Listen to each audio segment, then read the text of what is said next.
Assalamualaikum warahmatullahi wabarakatuh.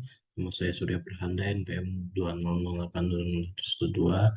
Di video ini saya akan menyampaikan presentasi dari tugas semester antara saya. Ini presentasi mind map tentang keluhan sesak nafas yang dimana diagnosisnya adalah gagal jantung. Jadi sesak napas ini itu adalah bisa dia yang dimaksud dengan dyspnea adalah suatu istilah untuk mengungkapkan rasa atau sensasi yang dalam individu itu merasakan tidak enak atau tidak nyaman dalam bernafas, yang mana bernafas ini terjadi secara cepat, gitu.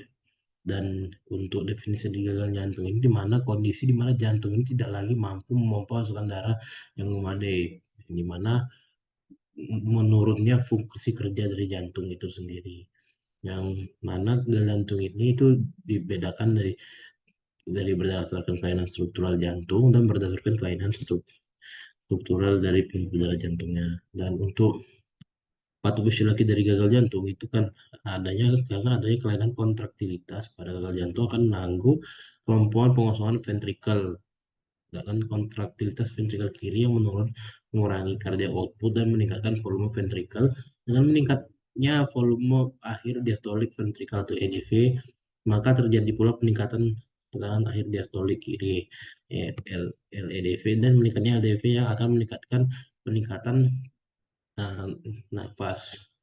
Dan untuk patologi fisiologi dari sesak napas itu sendiri adalah napas itu dimulai dari aktivitas sensorik dalam sistem pernafasan, yang dimana aktivitas sensorik itu disampaikan informasinya ke sensorik sampai di sistem saraf pusat dan expiratory, dan sampai ke respiratory related signal, yang dimana itu menyebabkan adanya dyspnea atau sesak napas. Jadi untuk faktor risiko dari gagal jantung itu karena kebiasaan merokok, yang kurangnya aktivitas fisik, dan kelebihan berat badan, hiperlipidemia, dan dia disebabkan juga karena diabetes dan hipertensi dan juga faktor usia.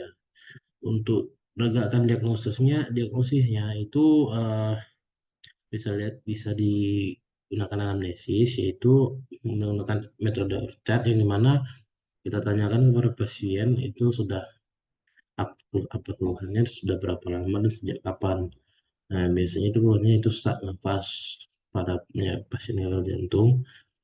Dan untuk pemeriksaan fisiknya itu, pada pemeriksaan fisik terjadi ya peningkatan laju pernafasan atau, dan juga pada pemeriksaan penunjangnya itu bisa dilakukan pemeriksaan EKG, dan pada diagnosis bandingnya itu ya gagal jantung bisa meliputi gagal jantung akut, gagal jantung kronik, dan beberapa penyakit jantung seperti eh, edema jantung, edema paru, dan efusi pleura, PPOK, dan asma.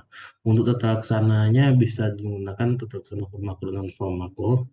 Dan untuk komplikasinya itu bisa terjadi shock kardiogenik, episode tromboemboli, efusi perikardial, dan tampongan jantung, dan aritmia, edema paru, dan akut. Untuk edukasinya itu bisa melakukan diet rendah garam dan menjaga BB ideal, hindari konsumsi alkohol, hindari rokok, dan rajin berolahraga dan patuh minum obat.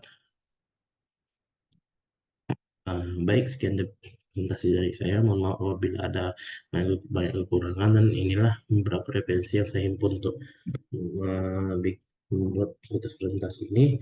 Demikian, Assalamualaikum warahmatullahi wabarakatuh.